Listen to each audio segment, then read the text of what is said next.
The massive doors of the Galactic Council chamber opened with a deep rumble that echoed through the vast space. Ambassador Tae-ho Kim walked forward, his black diplomatic uniform sharp against the colorful array of alien representatives that filled the circular hall. Behind him, 4 other humans followed in a tight formation. Admiral Sora Park kept her hand near her ceremonial sword, her military training making her scan the room for threats. Trade Minister Woo Jin Lee carried a small data pad, his fingers moving nervously across its surface. Cultural attaché Hyejin Choi observed the aliens with keen interest, noting every gesture and sound they made. The chamber was huge, built to hold representatives from over 200 different worlds. Floating platforms held the aquatic cetarians in their water tanks. Crystal formations housed the silicon-based lithoids. Traditional seats accommodated the more humanoid species. The air itself buzzed with translation devices working overtime to convert thousands of different languages into something everyone could understand. At the center of the chamber sat Council Prime Veltaran, an Andromedan whose blue skin seemed to glow under the artificial lights. His 6 arms moved constantly as he communicated through both speech and gesture. Around him, the most powerful species in the galaxy waited. "Ambassador Kim," Veltaran's voice boomed through the speakers. "Your species has requested this emergency session. The entire galaxy waits to understand why humans have abandoned every agreement they have made with us." Tae-ho stopped at the designated speaking platform. The silence in the chamber was complete except for the gentle humming of life support systems. He looked up at the hundreds of alien faces staring down at him. "We have not abandoned anything," Tae-ho said clearly. "We simply never agreed to what you think we agreed to." A wave of confused sounds rippled through the chamber. The insectoid representative from Kepler 442b clicked his mandibles rapidly. "Explain this riddle, human. Your species signed the Proxima mining accords 3 years ago. Yesterday, your mining ship stopped all operations and left our space." Admiral Sora Park stepped forward slightly. "Those ships belong to private companies. When they learned the real terms of the mining agreement, they chose to leave." "Chose?" The word came from a crystalline collective speaker, whose body flashed different colors as it spoke. "Your ambassador signed binding documents. Your species is bound by law." "Which law?" asked Woo Jin Lee, his voice calm but firm. "Human law. We never voted on these agreements." "Galactic law?" "We never understood what we were really signing." Council Prime Veltaran raised all 6 arms for silence. The translation protocols were perfect. Every document was converted into your human languages. Hyejin Choi spoke for the first time. "Translation is not understanding. You translated your words into our languages, but you never translated your concepts into our culture." The chamber erupted in noise. Representatives turned to each other, speaking in rapid bursts of their native tongues. Some aliens seemed angry, others confused. A few appeared frightened. "Order!" Veltaran commanded. "Explain what you mean, human." Tae-ho looked around the chamber slowly. "When I signed those documents 3 years ago, I was one human speaking for myself. I had no right to speak for 8 billion others. But you are their ambassador," protested the Cetarian representative, her voice bubbling through her water tank. "Your government sent you to represent them." "My government was elected by less than half of our population," Tae-ho replied. "Even if every human had voted for them, they still couldn't force individual humans to honor agreements they never made." Admiral Sora Park added, "In human culture, we believe each person must choose for themselves. No one can force another human to work, trade, or fight against their will." The silence that followed was different from before. This was not confusion but shock. The aliens were beginning to understand that something fundamental had been wrong from the start. "Impossible," whispered the Zephyrian Trade Minister. "How can a species function without central authority? How do you coordinate anything?" "We cooperate when we choose to," Woo Jin Lee answered. "But cooperation cannot be forced. It must be earned." Veltaran leaned forward, his blue skin darkening. "Are you saying that every agreement between humanity and the galaxy is void?" "We are saying they were never valid to begin with," Tae-ho said firmly. "You cannot make agreements with people who do not understand what they are agreeing to. You cannot bind people who never consented to be bound." The representative from the banking consortium, a floating crystal entity, began pulsing with red light. "The economic implications, if human commitments are unreliable—" "They are not unreliable," Hyejin Choi interrupted. "They simply do not exist. You have been operating under false assumptions about how humans make decisions.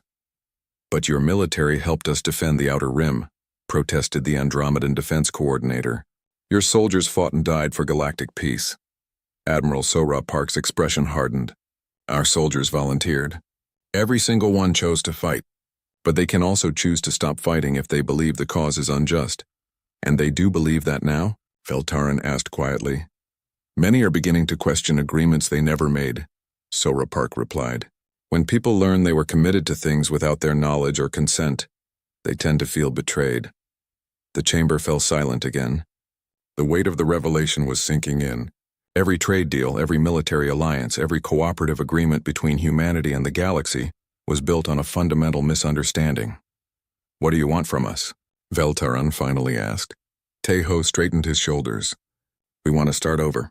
We want real agreements made with real understanding between species who respect each other as equals. And if we refuse? Admiral Sora Park spoke quietly, but her words carried clearly through the chamber. Then humans will make their own choices about their future. Some may choose to honor old agreements. Others will not. The choice belongs to each individual human. The implications hit the assembled aliens like a shockwave. Humanity was not negotiating. They were not making demands or threats. They were simply stating facts about their nature that no one had bothered to understand before. We need time to consider this, Veltaran said, his voice shaking slightly. Of course, Tejo nodded. We have waited 20 years to be properly understood.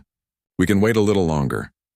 As the human delegation turned to leave, every alien in the chamber knew that everything had changed. The galaxy they thought they knew had just revealed itself to be built on foundations of sand. Dr. Yunsu Yoon stood before the largest holographic display the Galactic Council had ever seen. The projection filled the entire center of the chamber, showing complex diagrams that made many aliens shift uncomfortably in their seats. She wore simple gray clothes, but her presence commanded attention from every representative in the room. 3 days ago, you asked us to explain how humans think. She began, her voice clear and steady. Today I will show you why every agreement you made with us was impossible from the start. The first image appeared in the hologram.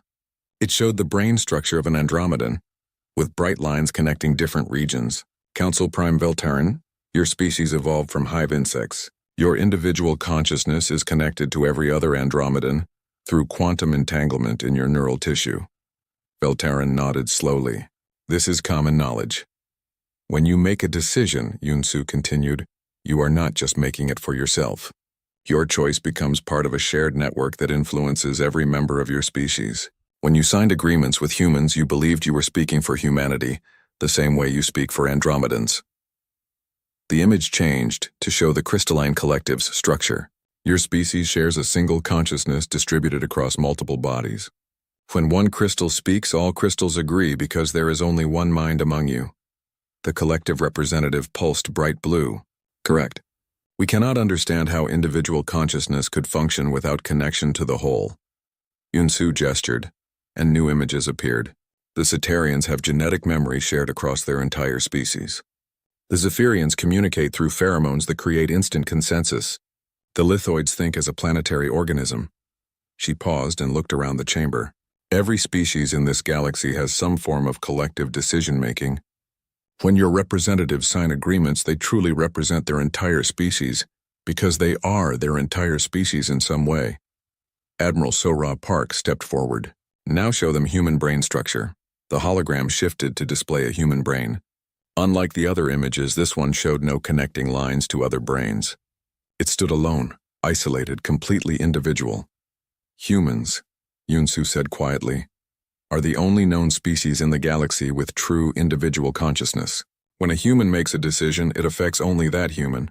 We cannot speak for each other because we cannot think for each other. The silence in the chamber was complete. Many aliens stared at the display as if seeing something impossible. You lie, hissed the insectoid representative. No species could survive with such chaos. How do you coordinate? How do you make group decisions? We argue, said Trade Minister Wu Jinli with a slight smile. We debate, we vote. Sometimes we agree, sometimes we do not. We have wars, elections, revolutions, and peace treaties, all because we cannot force each other to think the same way. Council Prime Veltaran's blue skin had turned pale. Are you saying that when Ambassador Tejo signed our agreements, he was not representing humanity? He was representing only himself, confirmed Yunsu. He thought he was representing Earth's government, but even Earth's government cannot speak for humans who disagree with it. Cultural attaché Hee-jin Choi activated another display. Let me show you how human government actually works. In our last global election, only 4.2 billion humans voted out of 8.3 billion total. Of those who voted, 2.1 billion chose the current government. That means our representative government actually represents about 25% of humanity. The rest simply ignored the election? Asked the Cetarian representative, her voice bubbling with confusion. Some could not vote due to age or legal restrictions, Hee-jin explained. Others chose not to vote because they disagreed with all candidates. Others forgot to vote. Others were too busy with their own lives to care about politics. The banking consortium representative flashed red. How can such a system function? How do you maintain order? We don't, Admiral Sora Park said bluntly. Humans are constantly in disagreement about everything. We have thousands of different governments, millions of different companies, billions of different opinions. What you call chaos, we call freedom. Yunsu brought up another display showing human population distribution. When you made agreements about human labor, you assumed our governments could deliver workers. But humans work only when they choose to work. They can quit any job, move to any place, change their minds at any time. When you made military agreements, Sora Park added, you assumed our armies would obey orders forever. But human soldiers volunteer to serve. They can resign, refuse orders they consider immoral, or simply desert if they disagree with a war. The Zephyrian trade minister released stress pheromones that made nearby aliens back away. This explains the production shortfalls. We ordered materials from human factories, but the workers simply stopped working? Many did, confirmed Woojin Lee. When they learned their labor was being used to fulfill agreements they never made, they felt betrayed. Some quit immediately. Others demanded better pay. A few actually increased production because they supported galactic cooperation. But without coordination, without central authority, how do humans accomplish anything? Veltaran asked desperately. Hee-jin smiled. We cooperate when we want to. When humans choose to work together, we can accomplish incredible things. We built faster-than-light ships, explored the galaxy, and created technologies that impressed you enough to invite us into your community. The key word, Yunsu emphasized, is choose. Humans cooperate by choice, not by compulsion. Force us and we rebel. Ask us and we might surprise you. Admiral Sora Park gestured to the hologram showing galactic trade routes. Half of these routes depend on human ships and human crews. But those crews are not slaves. They work because they are paid well and treated fairly. Change the terms without asking them, and they will find other jobs. The Tau City mining operation failed, Woojin Lee continued, because miners were told they had to work there for 5 years. When they learned this, most simply came home. A few stayed because they actually enjoyed the work. Council Prime Veltaran looked around the chamber at his fellow representatives. Many seemed to be in shock. Others appeared confused or frightened. Dr. Yoon, he said slowly, are you telling us that individual humans can simply ignore agreements made by their representatives? I am telling you that humans have always ignored such agreements, Yunsu replied. You just never noticed because you did not understand what to look for. She activated a final display showing human migration patterns over the past 20 years. Look at this data. Humans constantly move between worlds, change jobs, start new businesses, join different organizations. What you interpreted as a stable, controllable population was actually 8 billion individuals making independent choices every day. The revelation hit the aliens like a physical blow. Everything they thought they knew about humanity was wrong. Every assumption about human behavior was based on their own collective nature, not on how humans actually lived. What do we do now? Whispered the crystalline collective representative. Admiral Sora Park looked around the chamber with something that might have been sympathy. Now you learn to deal with humans as we actually are, not as you imagined us to be. Minister Jin Woo Kang opened his briefcase and pulled out a thick stack of documents. The sound of paper rustling echoed through the silent Galactic Council chamber. Every alien representative watched him with growing dread as he placed the papers on the speaking platform. These, he said calmly, are legal analyses of every major agreement between humanity and the galactic community. My team has spent the last 6 months reviewing them under human legal principles. Council Prime Velteran leaned forward, his 6 arms gripping his chair tightly. What did you find? Complete legal invalidity, Jinwoo replied without emotion.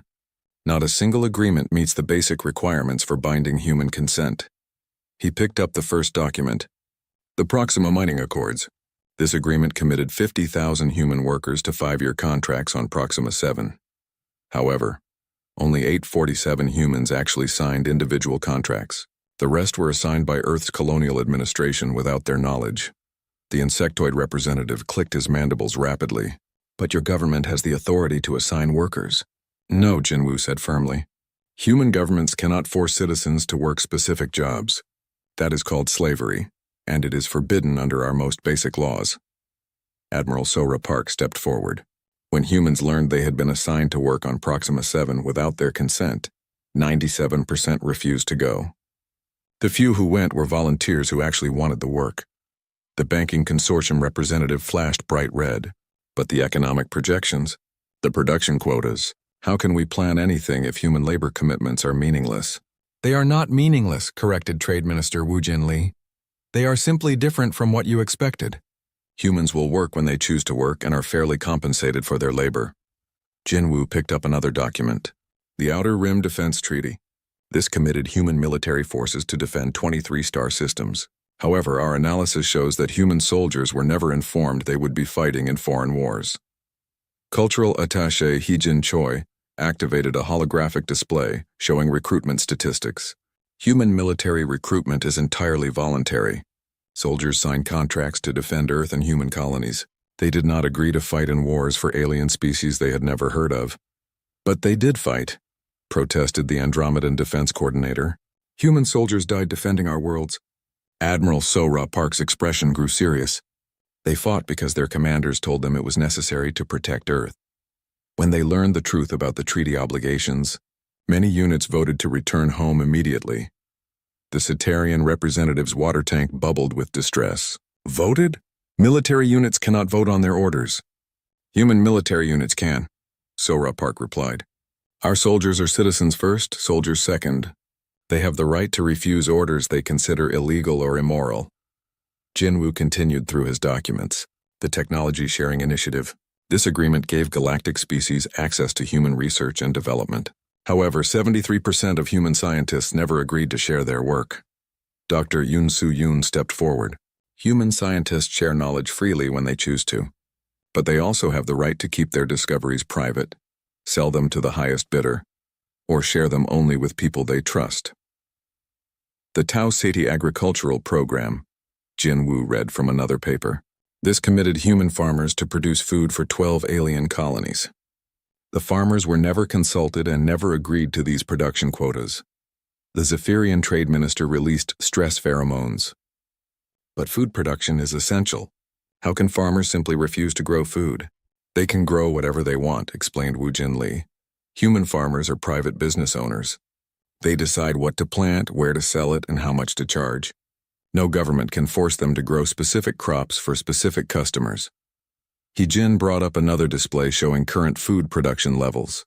Interestingly, when human farmers learned about the alien colonies' food needs, many chose to increase production. But they demanded fair prices and direct trade relationships instead of government-mandated quotas. Jinwoo picked up a particularly thick document. The Colonial Expansion Accords. This agreement established human settlements on 47 worlds as part of a galactic terraforming project. However, the settlers were never told they were part of an alien economic development plan. They thought they were pioneers seeking new lives. Admiral Sora Park added, when they learned their colonies were meant to serve alien economic interests, most declared independence from both Earth and the galactic community. The silence in the chamber was broken only by the sound of translation, devices struggling to process the growing chaos of alien languages as representatives spoke frantically to each other. Council Prime. Velteran raised all 6 arms for silence. Minister Kang, are you saying that every single agreement between our species is legally void? Under human law, yes, Jinwoo replied. But that does not mean all cooperation must end. It means we need new agreements based on actual consent from the humans involved. The crystalline collective representative pulsed rapidly through different colors. How can we make agreements with 8 billion individuals? The complexity is impossible. You do not need agreements with 8 billion individuals, Hyejin explained patiently. You need agreements with the humans who actually want to work with you. Many humans are eager to trade, explore, and cooperate with alien species, but they want to do it by choice, not by compulsion. Captain Young Soo Han entered the chamber and approached the speaking platform. He wore the uniform of Earth's Independent Fleet Command, an organization that had not existed 6 months ago. I represent 2.3 million human military personnel who have chosen to continue honoring defense agreements with alien species, he announced. But we do so as volunteers, not as conscripts. We fight when and where we choose to fight. Admiral Sora Park nodded approvingly. Captain Han's fleet represents about 40% of human military forces. The rest have chosen different paths. Some returned to Earth to defend human colonies. Others formed independent mercenary companies. A few became pirates. Pirates? The word came from multiple aliens simultaneously. Freedom includes the freedom to make bad choices, Sora Park said with a slight smile. We warned you that humans are unpredictable. Jinwoo picked up his final document, the Galactic Trade Standardization Agreement. This established common currencies, trade regulations, and economic policies across all member species. Humans never voted on this agreement, and it violates several human economic principles. Wu Jin Lee stepped forward. Human companies can trade in any currency they choose. They can set their own prices, choose their own customers, and ignore regulations they consider unfair. No central authority can control human economic activity. The banking consortium representative was now flashing so rapidly between colors that it was hard to look at directly. The entire galactic economy depends on predictable trade relationships. If humans can simply ignore economic agreements, then you will need to make those agreements attractive enough that humans want to honor them. Wu Jin Lee finished. Competition, choice, and voluntary cooperation produce better results than forced compliance. Council Prime Veltaran looked around the chamber at the growing chaos. Many alien representatives were in heated discussions with their advisors. Others sat in stunned silence. A few appeared to be having what humans might recognize as panic attacks. What do you propose we do? He asked quietly. Ambassador Tae-ho Kim, who had remained silent throughout the presentation, finally spoke. We propose that you learn to work with humans as partners instead of as resources to be managed. We propose that you discover what happens when cooperation is based on mutual benefit instead of legal compulsion. He paused and looked around the chamber. We propose that you find out what humanity can accomplish when we choose to work with you instead of being forced to work for you. The chamber fell silent as the full implications of humanity's revelation sank in. The galaxy was about to discover what 8 billion individuals could do when they were finally free to choose their own destinies. Dr. Mi Young Song stood at the center of the Galactic Council chamber, surrounded by holographic displays showing charts, graphs, and legal documents. The assembled alien representatives looked exhausted after 3 days of continuous sessions, but their attention remained focused on her every word. You have asked what humans need for valid agreements, she began, her voice carrying clearly through the vast space. Today I will explain the minimum requirements for any binding contract with human beings. Council Prime Veltaran gestured with 2 of his 6 arms. Please proceed, Dr. Song. The galaxy is listening. The first holographic display showed a simple flowchart. Individual informed consent, Mi Young announced. Every human affected by an agreement must personally understand and approve of their participation. What does that mean in practical terms? Asked the Cetarian representative, her voice bubbling through her water tank. It means, said Environmental Coordinator Da-eun Kim, stepping forward, that if you want humans to work in your mines, every single miner must know exactly what they will be doing, where they will be working, how long they will be there, what they will be paid, and what risks they will face. The insectoid representative clicked his mandibles nervously. But that could involve millions of individual contracts. Yes, Da-eun replied simply. If you want millions of humans to work for you, you need millions of agreements. Humans do not come in bulk packages. Mi Young activated the next display. Transparent information disclosure. Humans must know all relevant facts before making decisions.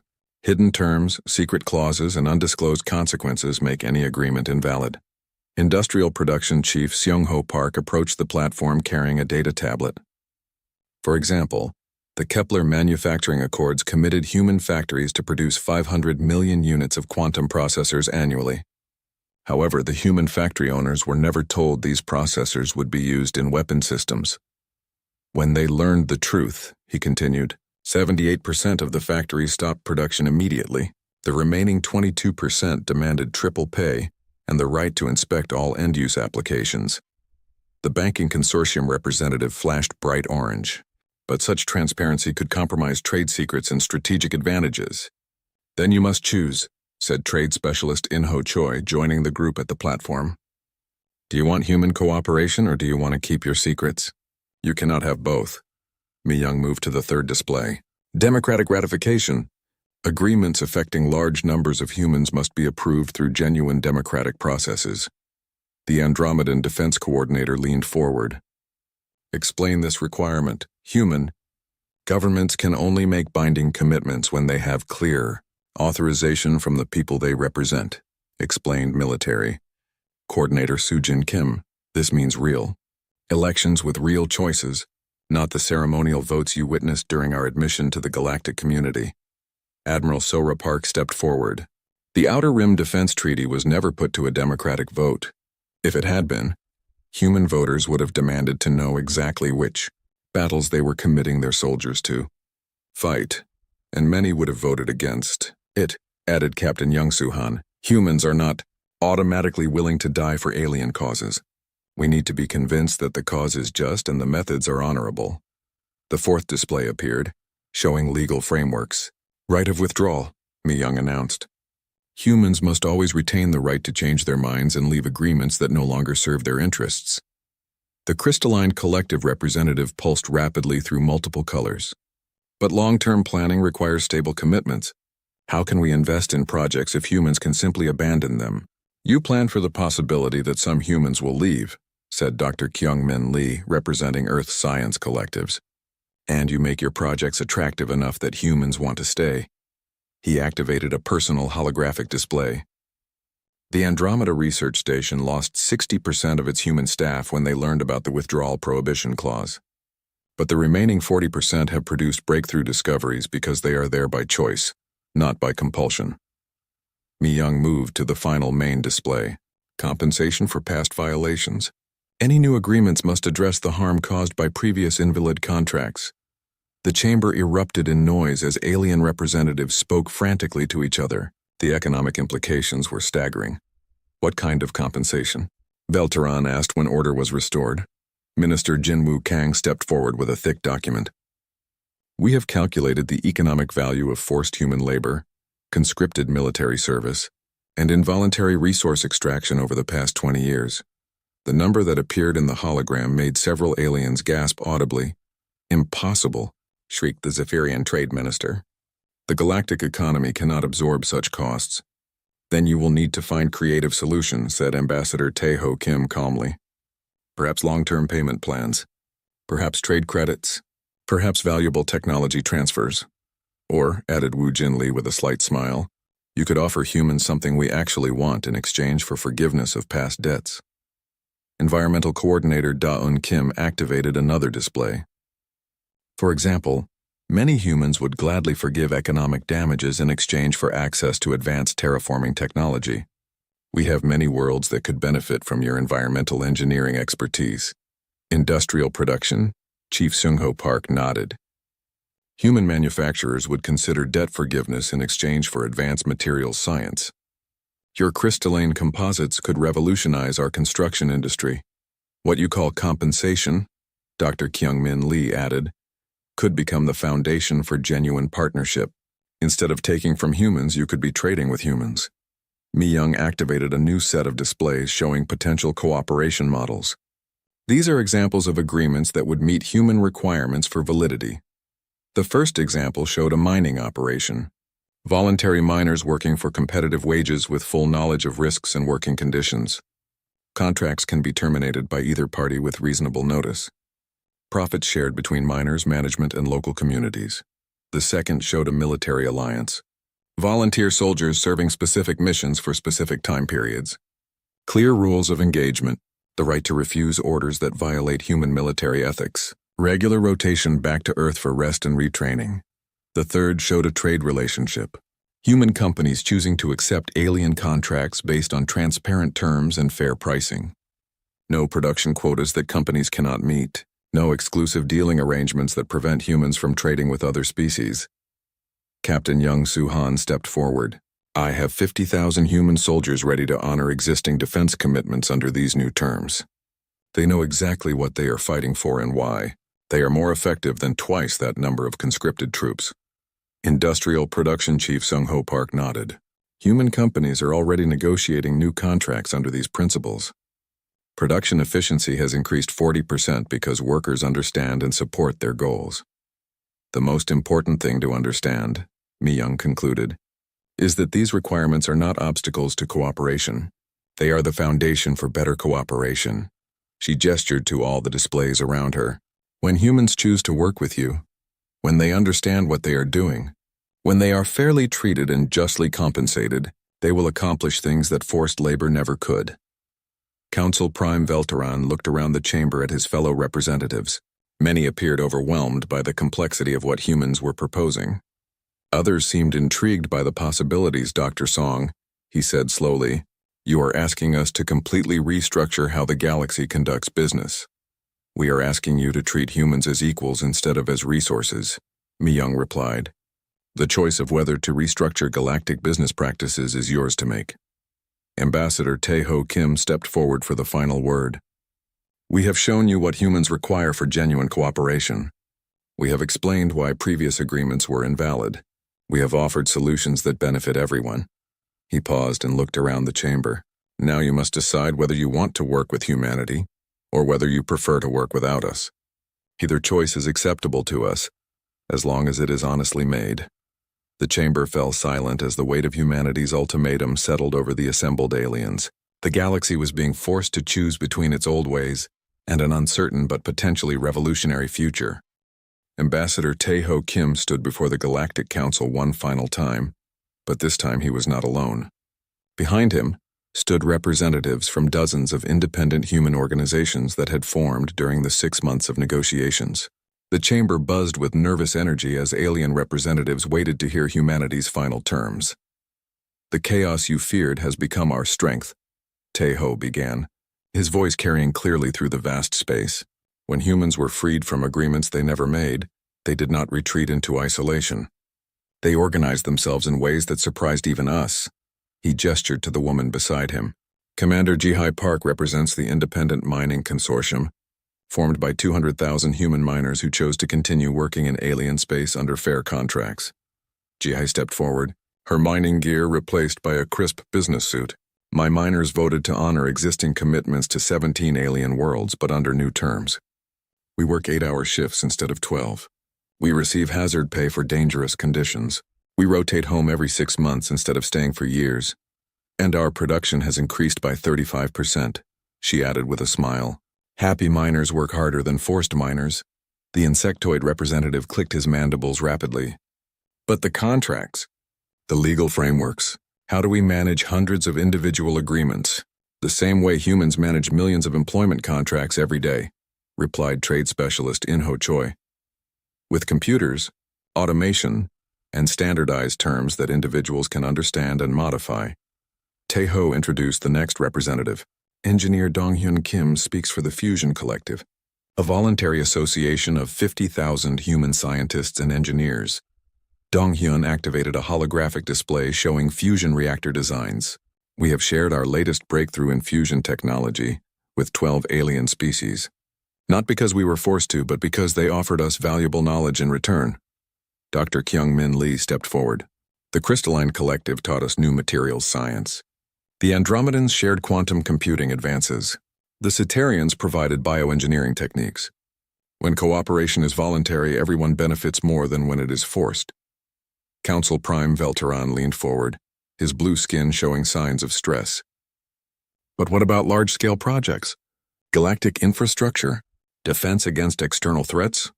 Military Coordinator Soo-Jin Kim approached the platform.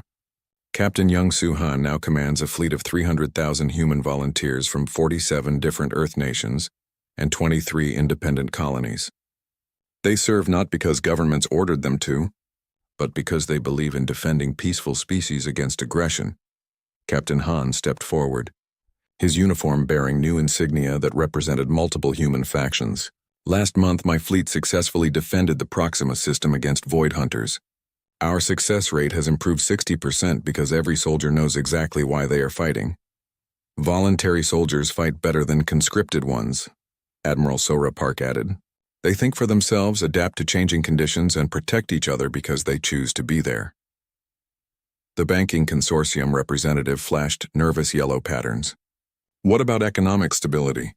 How can we plan investments if human participation is unpredictable?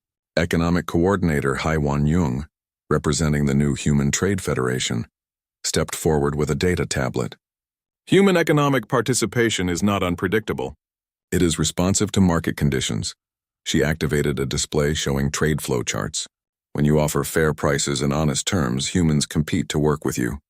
When you try to exploit us, we find better opportunities elsewhere. This is not chaos. It is market efficiency. For example, added Industrial Production Chief Seung-ho Park, human manufacturers received 400% more orders from alien species after we established transparent pricing and quality guarantees. Aliens trust human products more when they know humans are building them willingly. Environmental Coordinator Da-Yoon Kim stepped forward, carrying soil samples from multiple worlds.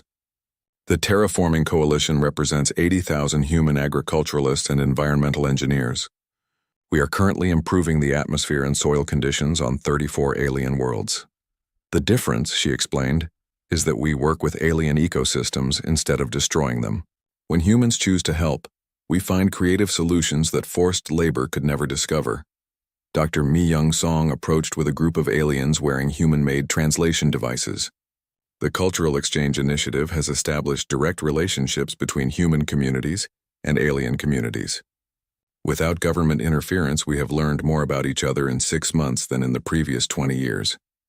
One of the aliens, a young Andromedan, spoke through the translation device. I lived with a human family on Earth for 3 months. They taught me individual decision-making. I taught them collective harmony. We found balance between our ways of thinking.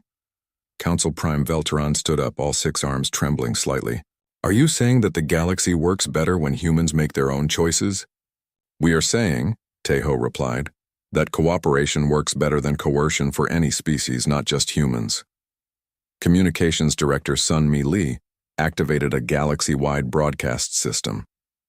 We are transmitting these proceedings to every human community in known space. As we speak, 8 billion humans are learning about the choices available to them. The chamber's main display showed real-time responses from human communities across the galaxy. Millions of acceptance messages for voluntary cooperation agreements, thousands of applications to join various human collectives, hundreds of new proposals for human-alien partnerships. This is remarkable, whispered the Cetarian representative. Humans are organizing themselves faster than our collective consciousness can process. Dr. Yoon Soo-yoon smiled. Individual consciousness is more flexible than collective consciousness. When each person can think independently, solutions emerge that no single mind could imagine. Technology Coordinator Minho Bay stepped forward with a device none of the aliens recognized. This is a quantum communicator built through voluntary cooperation between human engineers and lithoid crystals. It provides instantaneous communication across galactic distances. Impossible, gasped the crystalline collective representative. Our science indicated such technology would require centuries of development. Your science assumed forced cooperation between species who barely understood each other, Minho replied. Voluntary cooperation between species who respect each other can accomplish impossible things. Ambassador Taeho Kim gestured to all the human representatives around him. This is our counteroffer to the galaxy. Not a single agreement signed by distant governments, but thousands of voluntary partnerships between humans and aliens who choose to work together. You wanted to control humanity through our governments, Admiral Sora Park added. Instead, you can cooperate with humanity through our free associations. The chamber fell silent as the full implications became clear. The aliens were not being offered a new version of their old system. They were being invited to participate in something completely different. What happens if we refuse? Asked Veltarin quietly. Then humans continue to make their own choices, Tejo replied. Some will work with alien species who treat them fairly. Others will focus on human projects and human worlds. The galaxy will continue to function, but without forced human participation. He paused and looked around the chamber. But if you accept, you will discover what 8 billion free individuals can accomplish when they choose to work with you, instead of being forced to work for you. Cultural Attaché Hyejin. Choi stepped forward for the final statement.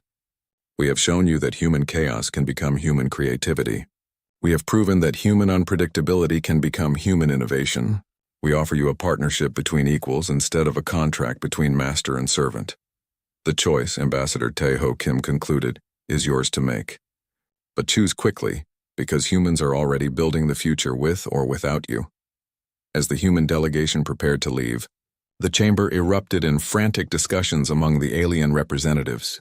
The galaxy stood at a crossroads, and the path they chose would determine whether humanity's revolution would transform galactic civilization or leave it behind entirely.